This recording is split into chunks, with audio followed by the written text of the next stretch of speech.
শুভ সকাল। আজকে সকালে একটা গুড নিউজ নিয়ে এসেছি।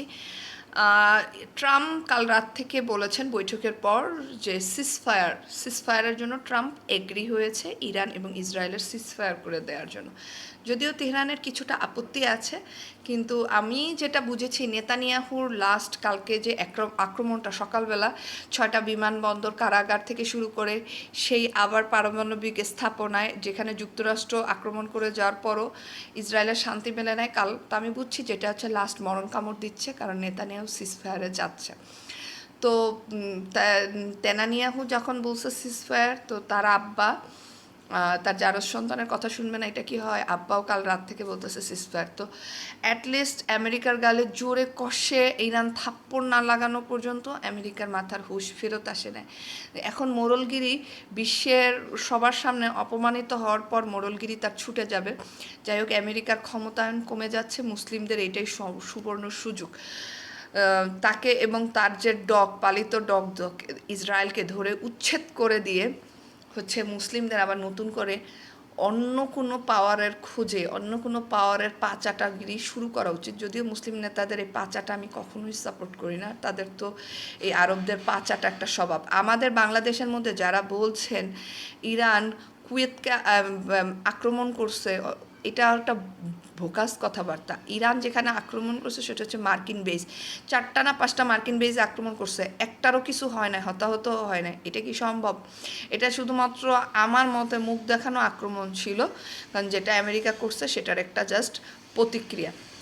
আর আপনারা যারা বলেন যে ও আমেরিকা আক্রমণ, আপনারা যারা বলেন যে ইরান আক্রমণ করছে ওই সব দেশে, চিন্তা ভাবনা করে বলেন, যখন ইসরায়েল আক্রমণ করছে ইরানের উপরে, কার বেজ ইউজ করছে বলেন? এই কাতারের বেজ, ওমানের বেজ, এদের বেজই ইউজ করছে। কোথাও তেল ভরছে, কোথাও এসে যুদ্ধ বিমান ডিপ্লয় করছে, এগুলা তো ইউজ করছে ইসরায়েল। আবার ইসরায়েল যখন ইরান ইসরায়েলকে মিসাইল মারছে, তখন এই জায়গা থেকে মিসাইল ঠেকানো হয়েছে। এই 6টা আরব দেশে বসে মিসাইল ঠেকানো হয়েছে। যদি মিসাইল না ঠেকানো হতো ইসরায়েলের অস্তিত্ব এখন থাকতো না।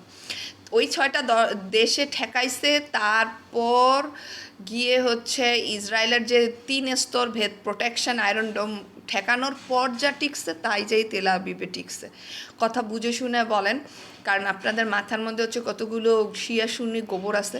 যাই হোক, সুন্নিদের যে পাপ, এই যে কলঙ্ক, এটা মোচন করছে ইরান। ইরান হারছে না জিতছে আমি জানি না, আমি জানি ইরান হচ্ছে শক্তির প্রতীক মুসলিমদের। ইরান হচ্ছে দৃঢ়তার প্রতীক। ইরান হচ্ছে আরবদের পাপ মোচনকারী। ইরান হচ্ছে মুসলিমদের মধ্যে শক্তিশাল জাতি, এবং ইরানকে আরব ভাইবেন না, ইরান পারস্য। পারস্য আবারও প্রমাণ করছে যে পারস্য আসলেই গ্রেট, এবং ইরান ভাঙবে কিন্তু মচকাবে না, সেই জাতি।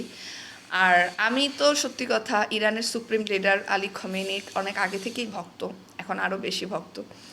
ইরানের অনেক অসংখ্য মৃত হয়েছে, অনেক ধ্বংস হয়েছে, ইরানের অনেক কিছু হয়েছে, কিন্তু ইরান যেই সিনারিও দেখাইছে, ইসরায়েলের যেই কাবাব করে দিচ্ছে, এ দ্বারা বোঝা যায় ইসরায়েল অপ্রতিরোধ্য না। এটা আমাদের মুসলিমদেরই শুধু হিপোক্রেসিও বলতে পারেন, আবার বলতে পারেন যে মানসিক দুর্বলতা, যে আমরা কিছুর আগেই বলি না না এটা সম্ভব না, এটা আমাদের দ্বারা হবে না, ইসরায়েলকে ধ্বংস করা যাবে না। ইসরায়েলের আয়রন ডোম আছে, আয়রন ডোমের একেবারে টুকরা টুকরা টুকরা করে ইরান দেখাইছে চাইলেই ইসরায়েলকে অ্যাটাক করা যায়। কিন্তু এখানে ইরান আর একটা দেখাইছে, আমাদের এই যে সুন্নি সৌদি আরবের যে লিডার আর এই যে বিভিন্ন এরা হচ্ছে আমাদের শত্রু।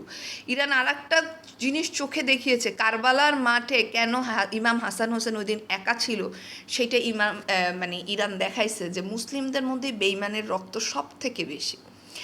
আপনি ইহুদি এবং খ্রিস্টান, এরা কিন্তু এক, এরা বলে, ইহুদি বলে খ্রিস্টানকে বারবার কনভিন্স করে যে তোমাদের ধর্মের প্রমিস যে আমাদেরকে সেভ